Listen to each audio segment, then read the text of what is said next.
Hi, welcome to Think Human. I'm Chris, and in this video I want to talk about depression, and I'm smiling because we're talking about depression. So I want to apologize because I'm sick and my head is like all stuffy and I probably sound horrible.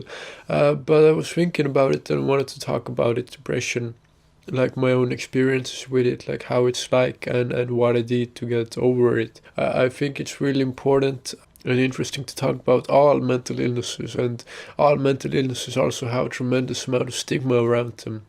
And people really misunderstand what these things are, when in fact almost every single human being has some form of mental illness, even if people don't realize it.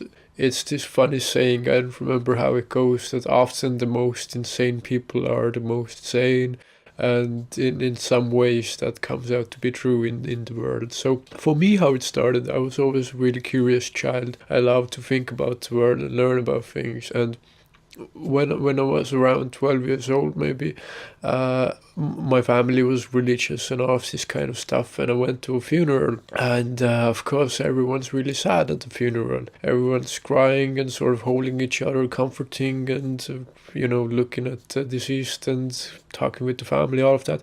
And so I was a bit confused, because the way I understood it is that if you die, then you go to heaven, and everything's infinitely more wonderful than it ever could be on earth. So I was a bit confused, like, what is going on here? Like, this woman who died, like, she's now in heaven, and you're also sad, like she's like gone or something. And of course I get it, like it's gone for those people, but she goes on, and after like 70, 80 years, like, you can all join her as well, and me as well. So I asked people, like, why are you all so sad? Like, she's now in heaven. And people really couldn't give me any satisfying answers. And then my own sort of sense of religion fell apart. And so it was one of these things that sort of was a part of my life. It kept me up, and I lost that thing. I lost that thing, and religion can be really comforting, because for me it was always like, if I have nothing else, then I at least have this knowledge, this thing that, like, wherever I go, whatever I'm doing, God or whatever, there's always like something, like, in the grand scheme of things, it doesn't matter if I fail a test in school or if I have an argument with someone. It doesn't really matter, because at the end of the day, there's a wonderful universe and we shouldn't worry about none of that. So that sort of fell away. So that was a bit depressing. Then I started learning about the world, astronomy, astrophysics, like psychology, philosophy, like there's this endless universe, we're only a tiny part of it. And then it really sort of, while I was learning, it went really fast, but then at one point I started putting it all together, and then I was like, well, we really are alone in the universe. We're really like tiny, insignificant part of this world, and that's like crazy. And there is no meaning, and anyone who pretends that there is any meaning in life is lying, because there isn't, like, objectively speaking. Of course there is meaning that we create for ourselves, and I'll hopefully, if I remember, talk about it a little bit later, but in objective sense, like, no one can say, like, this is the meaning of life. There's nothing like that. And I sort of really wanted there to be some kind of thing that I could point to, look at, and see, like, oh, this is why we're all here and doing what we're doing. But there was none of that. So life was pointless. And then I sort of got into this depression, I guess, and it's weird how it is, because for me, I wouldn't describe it even as sadness, although there are so many moments of sadness as well, like profound, deep moments of sadness, but kind of beautiful. And it's interesting how from those moments of sadness, actually, you can get something beautiful and creative out of it. At least for me, in either music or drawing or writing or something like that, you can get some really interesting stuff from that. And quite often the most troubled people are the most beautiful people, I think. So there was that kind of sadness, but overwhelmingly what it felt like, what it was for me, was that there was just no meaning. There was nothing. Like, I wasn't suicidal in the sense that I wasn't like, I want to kill myself or something. It was like I felt as if I was dead already. Like, it doesn't matter if I kill myself or if I keep living. Like, absolutely no difference. I was just going along, waking up, doing whatever I can, going to bed, it's like all the same, and life literally is so gray. It's devoid of any real meaning or happiness or love, anything like that. There is nothing like that there. I mean, I'm sure there was some of it sprinkled in there, but in the bigger picture, it's really quite grim. I look back and I'm amazed at how much a human being can change in terms of how we perceive the world. I never, in terms of depression, I never had any problems with like self-confidence or anything like that. I always knew who I am. I always knew you should love yourself for what you can do, what type of unique human being you are, what skills you have, and how you think you should appreciate that. So I never had that, I'm worthless feeling.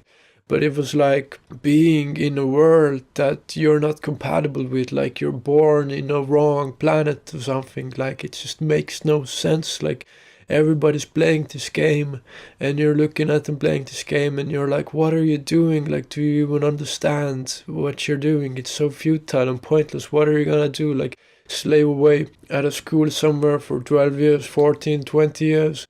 Then you get a good job, then you get a wife who you're like arguing with, you make some bunch of babies, you get a house and a car and all of this kind of stuff. Where does it go? Like nowhere really. And that's what bothered me, that people took this kind of thing as it's the norm, normality. Like what more could you want? Like if you look any further than this, then what are you doing there? Like that's just distracting. You're this idealistic perfectionist who looks for something else that's laughable. So I was depressed like that for about what was it like? So from like 13, 14 to like 20, I guess. I'm 24 now. So quite a long time. I also took antidepressants and all kinds of sleeping pills that, overdosing and stuff. And, it's fun. But antidepressants are pointless. At one point, so I'll talk a little bit about, I guess, how I got over it. One important thing was that I stopped taking antidepressants because they made life even more gray. Like, as good as it was not having the incredible lows of being down and depressed so much that you can't even get out of bed, but there is no upside either. It's like your whole experience of life is like flattened, and there is no...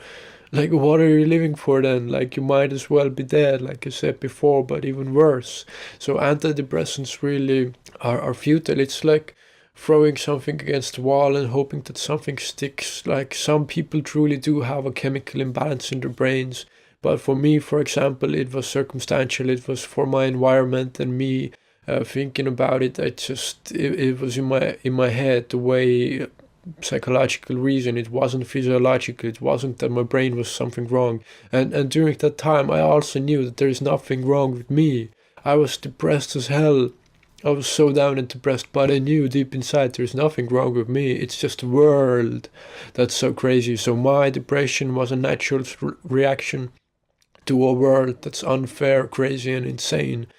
And yeah, so so I stopped taking antidepressants, and then another important thing was that this incredible experience, which was life-changing until this moment as well, and that would be trying psychedelic mushrooms of psilocybin mushrooms. And these are an incredible tool for helping you put life into perspective. And while I took it, it was the first time that I could leave all my bullshit behind. And I could just look at my life and where I am, who I am, with a pair of new eyes, with no bias, no preconceptions, no notions, no nothing. I didn't have no name, no face, no age, no nothing attached to me, and I was just free to look at the world and what kind of life this body is living and what's going on there. And that is incredibly freeing, because depression is carrying with you this story, carrying with you this baggage. And it's incredibly difficult to find moments and where you can just put all of that aside and just take a deep breath and get beyond it and somehow be objective about your position. Because while you're in it and carrying all these stories with you, it's incredibly difficult to be objective. When someone else looking at you can say that, like, you have a good life, like, why are you so depressed? Like, it doesn't work like that. It's always, no one else can judge your pain. No one else can say how much you're really suffering. Only you can say that thing. And I think that's important to understand too. So psychedelic experiences absolutely blew my mind, changed my life forever. I would say even now, one of the most deepest, profound spiritual experiences I've ever had. And maybe if someone is interested, I would make a video in the future of how that experience was like. But incredibly eye-opening, and I understood that there is freedom in life in the sense that everything is a choice. To keep living is a choice as well. Why did I get up every day then? When, if there is no difference, I really could have killed myself. And then the only conclusion I came to is that if it really is a choice, then if I live, I might as well live and enjoy myself while I'm living. And also another important thing, like I said, the stories that we carry with ourselves, the stories we tell ourselves. I stopped telling myself the story that I'm depressed, because I remember looking back when I started being aware of what I'm actually thinking in my head. So much of what I was thinking was, I'm depressed, I feel so bad, I feel so tired, I can't do this, I can't do that, I'm so exhausted, all of this kind of thing, and 24/7, and it goes on for years. And if you tell yourself that, then, guess what happens? That is what happens. You start believing all these things, these kind of negative affirmations, and then you become whatever you say that you are. So it was so strange. I started noticing whenever I said something like, I'm so tired, and I was like, wait, like, who says that? Like, I might feel tired, but maybe I feel tired because I keep saying that to myself all the time, and I stopped that. I tried to cultivate this kind of space, clear-headed space of mind, this state of mind where I would be more aware of what I'm actually doing in my head. I also started meditation, which is incredibly useful just to clear your head from all of the thoughts. Every day from morning till night we get bombarded with so many different thoughts and ideas, and it's just a mess.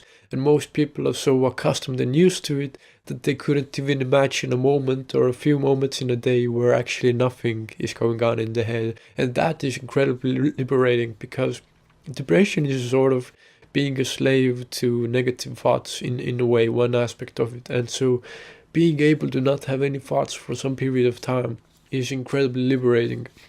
And for me, that made a big difference. So, psychedelic experience, stop taking antidepressants. Of course, all of this, you should talk with a doctor, obviously, all of these kind of things. And stop telling yourself the story of that you are depressed or something like that. It's incredibly strange to go through such an experience, because literally, like, while I was in it years ago, I remember thinking, like, I could never imagine being any different. I could never imagine being well again, like feeling good, feeling joy.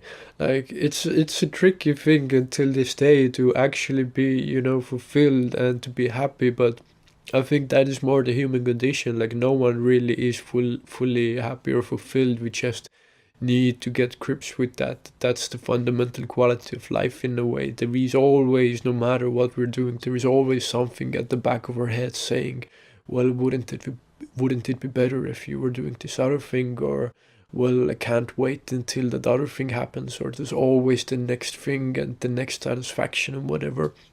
But that's a part of life. That's not depression anymore. So yeah, it was a long time like that. Not fun. I learned a lot from it. I think I learned incredibly much from it, because it was a time when, I started hanging out with friends less, and I was more introverted, and, well, I'm still pretty introverted. And just having time to sort of look inwards, and just to think about the world. I think a lot of wisdom comes from that. I don't want to sound arrogant, but a lot of wisdom comes from that, because if people never have a moment of alone, they always go out and they're always doing things, they never have those moments when they're actually looking inward and thinking about the world. So I think that is incredibly valuable. So I guess in the bigger picture, depression does have some positives, and it also toughens you up in a way that, like, later, small things don't upset you as much. It's so, to anyone who might be depressed, even if you think that it's like no way out of it, there definitely is. We are all human beings, and our brains are equally capable of changing, and it makes all the difference in the world what you say to yourself and what kind of story you tell yourself. being aware of what you're thinking is a great first step about that. Wouldn't tell anyone to go into psychedelics because it can be incredibly dangerous as well, but for me that was a breakthrough moment, definitely. Antidepressants pretty much guarantee that you're stuck in that horrible state, unless very few cases when there's actually something wrong with your brain chemistry. So these are just some of my thoughts about depression and what my experience briefly was like. So I hope this was interesting to at least someone. If you have any ideas, please leave them in the comments. So thank you so much for watching and take care.